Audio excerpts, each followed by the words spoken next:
Breaking today, Prince Harry's courtroom dramas are set to cost him £1.5 million.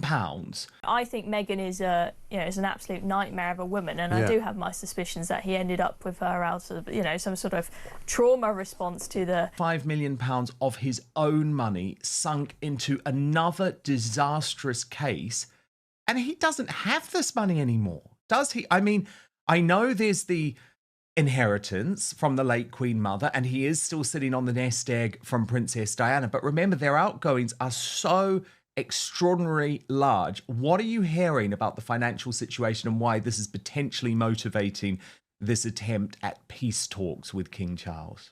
Yes, well, it's extremely difficult for him because Meghan uses so much money. They have so many people who try to look after them, all four of them. It's 3 a day, so they get an awful lot of money. Hold on to your popcorn because this royal drama just hit soap opera levels of chaos. Apparently, Prince Harry is spiraling. And we're not just talking emotions here. We're talking bank account meltdown. According to royal biographer Angela Levin, Harry is knee-deep in legal battles that are draining his wallet faster than Meghan can order another designer dress. One court case alone, a jaw-dropping £1.5 million, and that's just the start. Angela says Harry's finances are in shambles. Sure, he's got a few royal piggy banks left over from Princess Diana and the Queen Mother, but with Meghan's A-lister lifestyle, complete with flashy jewelry, couture fashion, a mega mansion, and reportedly 3 staff members per person, the money's vanishing like champagne at a royal afterparty. And then comes the bombshell, the case against the Daily Mail. It's ugly. The judge is fuming. Why? Because it looks like Harry's legal team might be paying people for evidence, allegedly offering thousands to a shady private investigator. Even Baroness Lawrence, a respected public figure, was reportedly looped in by a text from Harry himself, sparking questions about manipulation and motive. Angela Levin doesn't hold back. She calls it dirty and dodgy, and she's not alone. Even Meghan's own mother, Doria, allegedly wants nothing to do with the mess. Word on the street is she's had enough of the royal whining too. Now, for those of you who might not know, or maybe just forgot because let's face it, the royal drama drops faster than Meghan's next rebrand, let me give you the full, piping hot rundown on the chaotic courtroom saga between Prince Harry and the Daily Mail. And before you race to the comment section with your theories, grab a cup of tea because this one's a royal mess you'll want to hear till the end. It all started when Prince Harry, fed up with what he claimed was invasive, unethical, and downright illegal behavior by the British tabloids, decided to go to war, legal war. He teamed up with a group of other high-profile names, including Elton John and Elizabeth Hurley, to launch a case against Associated Newspapers, the parent company of the Daily Mail. Their accusation? That the publisher engaged in shady backdoor dealings like hiring private investigators to plant listening devices, snoop through private records, bug phone calls, and even commit burglaries just to get a headline. Sounds like a plot straight out of a Netflix thriller, right? But this isn't fiction. It's real royal drama. Now here's where it gets messy. In court, things took a sharp turn when the judge demanded that Harry and his legal team disclose whether they had paid anyone for evidence. And surprise, surprise, there were whispers of secret payments, including a jaw-dropping $5,000 a month deal with a PI named Gavin Burrows. It didn't help Harry's case that the explanations were labeled by the judge as incoherent and unconvincing, which is basically legal speak for, "Are you serious right now?" But it gets even juicier. Turns out Prince Harry himself allegedly sent a text message to Baroness Doreen Lawrence, nudging her to join the legal battle. This is the same Doreen Lawrence whose tragic story, the murder of her son Stephen, was championed by the Daily Mail for years. They had a close, respectful relationship with her, even risking legal blowback by publicly naming her son's suspected killers on their front page. But according to insiders, Harry's interference may have sabotaged that bond, all in an effort to add more firepower to his lawsuit.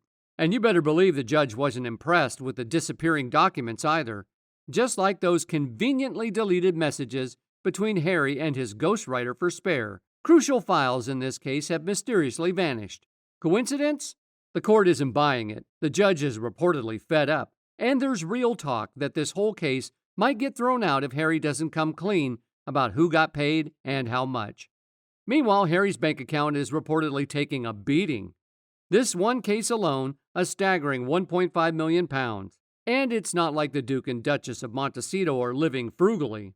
Meghan's allegedly still spending like she's got Marvel money, with luxury fashion, celebrity stylists, and PR consultants circling her like she's starring in a reboot of The Crown. Their home? A multi-million-dollar mansion in California with 16 bathrooms. Because, of course. And don't even get us started on the 3 staff members per person. Yes, you heard that right. Per person. Angela Levin, Harry's unofficial biographer and royal commentator extraordinaire, says Harry's in serious financial trouble. He might still have some inheritance from Princess Diana and the Queen Mother tucked away somewhere, but with Meghan's over-the-top lifestyle and no solid income stream since Spotify pulled the plug and Netflix started yawning, it's only a matter of time before that royal cushion flattens out. The sad part, Harry still seems to believe he's operating under the old "I'm a prince, people will care" logic. He expects standing ovations, attention, and yes, even sympathy. But times have changed. The public's not showing up to his speeches anymore. The media is no longer charmed. And his lawsuits? Well, they're beginning to look more like desperate flailing than a noble fight for justice. This isn't the same Prince Harry who once had the world in the palm of his hand, who smiled awkwardly next to his grandmother, the Queen, who bravely served in Afghanistan, who stood beside his brother and Kate in a trio the public adored. That Harry is gone. What's left now is a man frantically trying to rewrite the narrative, only this time without the world's permission. Behind the headlines and the polished Netflix angles lies a truth Harry seems reluctant to face. The fairy tale has fractured. The once iconic couple that symbolized modern royalty has morphed into tabloid fuel, punchlines, and fading headlines. Meghan and Harry built their brand on rebellion, but rebellion without purpose only lasts so long. And now, with public goodwill rapidly evaporating, their defiance feels less like bold independence and more like stubborn denial. How would your mom feel about your relationship with your brother now? I think she would be sad. I think she'd be looking at it long term to know that there are certain things that we need to go through to be able to heal the relationship. I have felt the presence of my mum more so in the last 2 years than I have in the last 30. Let's talk about this strategy, or lack thereof. Harry's war against the press has become a full-time job, costing him millions, drawing out court cases that few in the public even understand anymore. And those who do understand them, most don't care. His name no longer carries the weight it once did, not in the courtroom, not on television, and certainly not in Hollywood, where attention spans are shorter than an influencer's Instagram story. The obsession with litigation, fueled by what seems like a deeply personal vendetta against the British media, has turned Harry into a man trapped in a loop. He's fighting battles that no longer hold cultural relevance, while the world around him has moved on. Worse, these lawsuits have become a black hole for both his finances and his reputation. At one point, the public viewed him as a wronged man seeking accountability. Now, he's viewed as a former royal swinging wildly at ghosts. And Meghan, well, she's not exactly reeling him in. If anything, the two seem locked in a downward spiral of increasingly tone-deaf decisions, image obsessions, and lavish spending. Their life in Montecito was once portrayed as a fresh start, but now that sprawling $14 million mansion with its 16 bathrooms and a $2 million a year security cost, this looks less like a sanctuary and more like a gilded prison of their own making. The glamour is gone, the sparkle has dimmed. Even worse, their so-called freedom has come at a cost of alienating nearly every major support system they once had. The royal family, estranged. The British public, indifferent, if not openly hostile. American audiences, growing increasingly skeptical. Former allies like Tyler Perry, now rumored to be unleashing receipts that could permanently damage what's left of their carefully constructed image. It's become painfully clear that Harry and Meghan have lost the plot.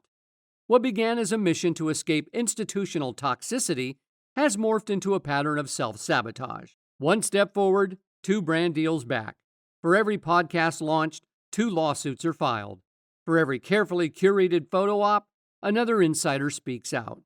And that might be the most damning trend of all. the growing number of people who once supported them but are now stepping away and speaking up. Former staff have described the chaos behind closed doors. Assistants cycled through faster than coffee beans. Communication teams burned out. PR managers left high-paying roles citing mental and emotional exhaustion. Inside Montecito, sources claim there's a revolving door of employees. Each one promised something that reality couldn't deliver.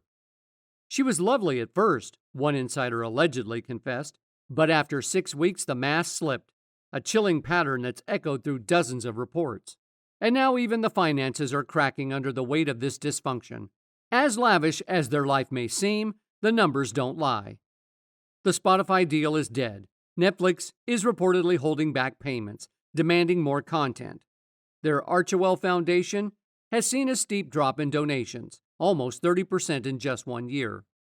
And what do they do in response? They cut ties with their external PR firms, including Sunshine Sachs, the very team responsible for helping them build and protect their public image in the first place. That's not rebranding, that's bracing for impact. What's left is a hollow shell of what could have been. Meghan's With Love Meghan series, once heralded as her lifestyle comeback, has fizzled under the weight of criticism. Viewers questioned everything, from her gourmet cookware choices to her lack of culinary credibility. Instead of addressing the feedback, Meghan reportedly responded, "This is a thing in 2025. That tone-deaf reaction wasn't just a PR misstep. It was a signal that the Duchess may be more disconnected from reality than anyone imagined. And let's not forget Tyler Perry, the man who offered them refuge, who welcomed them into his home, who stood up publicly and supported them during their darkest hour. That man is now, allegedly, sitting on hours of recordings, private footage, and receipts that could blow their entire narrative apart. He was there when the cameras weren't. He saw the rehearsed tears, the PR discussions, the conversations about controlling the victim narrative without appearing calculated. And after the Sussexes allegedly scrubbed him from their public history in the wake of his own legal troubles, he responded the only way a Hollywood titan would, with firepower. Perry's leaked audio is only the beginning. Sources say he's playing the long game, timing every release for maximum damage. One clip reportedly shows Harry venting that Netflix didn't like the version of the truth we wanted to tell. Another features Meghan allegedly strategizing how to frame certain relatives in media interviews. These aren't minor slip-ups, these are smoking guns, and Harry and Meghan know it. Harry's sudden, quiet return to the UK isn't about royal duty or mending fences. It's panic. Plain and simple. He's running, not walking. Back toward the one institution he once tried so hard to escape. Because at least in the UK, even after all he's done, he's still a prince. In California, without the glitz and without the crown, he's just another celebrity clinging to relevance. It's a stunning fall from grace. A couple who once had the world captivated has now become a cautionary tale about ego, excess, and the illusion of control. The platforms they once weaponized are now turning against them. Netflix, hesitant. Spotify, done. Book sales, fading. PR credibility, dismantled. And yet the irony remains. The very media Harry and Meghan have spent years fighting is the only thing still talking about them, but just not in the way they hoped. No one's tuning in to hear about their love story anymore. They're watching the fallout, the unraveling, the behind-the-scenes drama. That's juicier than anything Netflix could script. The royal fairy tale that became a reality show, and then a tragedy. And the public? They're not cruel, they're just exhausted. Tired of the endless victimhood, the constant contradictions, the shifting goalposts of truth.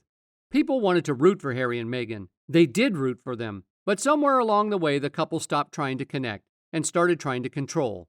And in doing so, they lost what every public figure needs more than influence: trust. It's easy to forget now, but there was a time when Harry and Meghan represented something powerful: modernity, progress, and emotional honesty. But those values have been buried under years of spin, scandal, and silent backtracking. And with every misstep, every leaked clip, every awkward headline, their credibility erodes. In Montecito, the walls are closing in. Staff are nervous. Investors are backing out. Publicists are washing their hands. Meghan's podcast has been delayed again. Rumors swirl about a looming documentary project that's now stuck in development limbo. And behind the scenes, lawyers are working overtime. Because when the next Tyler Perry tape drops, and insiders say it will, the fallout could be irreversible. And then there's Harry, still clinging to that outdated belief that people should still care just because of who he is. But the truth is, the world has moved on. And unless he starts taking real accountability, so will everyone else. So what comes next? That's the $1 million, or rather, $100 million Netflix contract question. Will Harry and Meghan pivot, reinvent, come clean? Or will they double down, blame the press again, and continue their battle against public opinion with dwindling resources and even less support? How would your mom feel about your relationship with your brother now? I think she would be sad. I think she'd be looking at it long term to know that there are certain things that we need to go through to be able to heal the relationship. Now, it seems that this isn't the first, second, or even third problem Prince Harry is currently facing. Apparently, Prince Harry and Meghan Markle just became the punchline of a sharp joke during Colin Jost's Weekend Update on Saturday Night Live. That's right, SNL took a jab that hit harder than most of their skits this season. It all started when Colin Jost looked straight into the camera and with his signature smirk, said something that immediately set the internet ablaze. The UK has agreed to a trade deal with the US, and all Britain asks in return is that we keep these two, as a photo of Harry and Meghan popped up on screen. The audience burst into laughter, but it wasn't just about the joke, it was the timing, the delivery, the fact that SNL, a massive cultural barometer, had officially turned the couple into a punchline. That moment cracked something in the public perception. While Meghan has been trying to clean up her image, silence some controversies, and rebrand herself with lifestyle ventures, this moment proved one thing. The world hasn't forgotten, and the internet, it never forgets. NBC also announced a Suits spin-off, this time set in Los Angeles. The plot? Reportedly about Meghan's character juggling her law career while raising an unemployed immigrant husband. Yep, the writers knew exactly what they were doing. And almost immediately, the web did this thing. Old photos started resurfacing. One in particular, a woman who looked strikingly like Meghan, lounging on a luxury yacht back in the early 2010s. Expensive champagne, oversized sunglasses, a backdrop of influencers, and rich partygoers. No names attached, but the internet sleuths, they were quick to connect the dots. And that's where the fairy tale started to crack again. People began wondering, what if Meghan didn't just fall into the arms of a prince by luck? What if it was all intentional? The right people, the right parties, the right exposure. And that theory, it rattles people because it challenges the entire love story narrative that made millions of people believe in second chances, breaking traditions, and rewriting rules. But let's go beyond the photo. The real scandal isn't just in what was captured, it's what that image represents. The growing gap between Meghan's highly curated public image and the version of her that keeps leaking out in quiet whispers, deleted posts, and now late-night comedy roasts. Adding fuel to that fire, another former staff member speaking out. This woman, who once closely worked with Meghan, said her experience was nothing short of dehumanizing. She claimed the household staff turnover was far worse than the media ever reported. And the numbers don't lie. Since their move to Montecito, Harry and Meghan have cycled through dozens of employees, assistants, PR reps, nannies, stylists, gone. That doesn't happen by accident. The timing of the joke by Colin Jost also couldn't have been more ironic. Just a day later, Meghan shared a touching Mother's Day post on Instagram, a heartfelt photo of her hugging Archie and Lilibet. The optics? Soft, pure, maternal. But the contrast? Sharp, because just 48 hours earlier, she and Harry had been spotted enjoying a glitzy night out at Beyoncé's Cowboy Carter concert. Champagne, luxury box seats, cozy selfies, and Harry planting kisses on her cheek. On the surface, it looked like a couple in love, living their best life. But behind the scenes, the cracks were visible. Page 6 had just reported that Harry had been effectively shut out by the royal family, with one source saying nobody trusts him anymore. And that's the bottom line. The source went further. It's not just about Harry, it's Meghan too. Nobody trusts them as a unit. Maybe there's room for forgiveness, but forget? Absolutely not. So while Harry and Meghan might be dancing at concerts, hugging their children, and uploading sun-drenched snapshots, the emotional divide with his family is wider than ever, and the public sees that too. It's not just behind palace walls, it's everywhere. Back to SNL. They weren't done. Jost delivered another blow, calling Meghan someone who keeps rewriting her past based on who she's trying to impress. That one stung, because that's exactly the narrative that's been gaining traction online. From Reddit deep dives to podcast breakdowns, people are starting to question how authentic her origin story really is. Reddit users began pulling out old clips, using facial recognition tools, comparing metadata, matching guest lists. It's like a digital detective agency. And none of it's coming from tabloids. It's regular people, just scrolling, clicking, analyzing, and finding receipts. Then there's the infamous Oprah interview, the one where Meghan and Harry dropped the now infamous claim someone in the royal family asked how brown their baby would be. It was a bombshell, a moment that divided audiences around the globe. But not everyone believed it. Comedians like Chris Rock turned it into a stand-up material. That's not racist, he said. Even black people want to know how brown the baby's going to be. It was controversial, but it said one thing. Harry and Meghan were no longer protected by public sympathy. They were fair game. Now, with all these problems in hand, you can absolutely guess that Harry is panicking over everything. But I want to hear your thoughts. Do you think Harry and Meghan can still overcome this drama? Or will this be the last straw before Harry circles back to his papa? Drop your thoughts below. And while you're there, don't forget to leave a like and subscribe to our channel.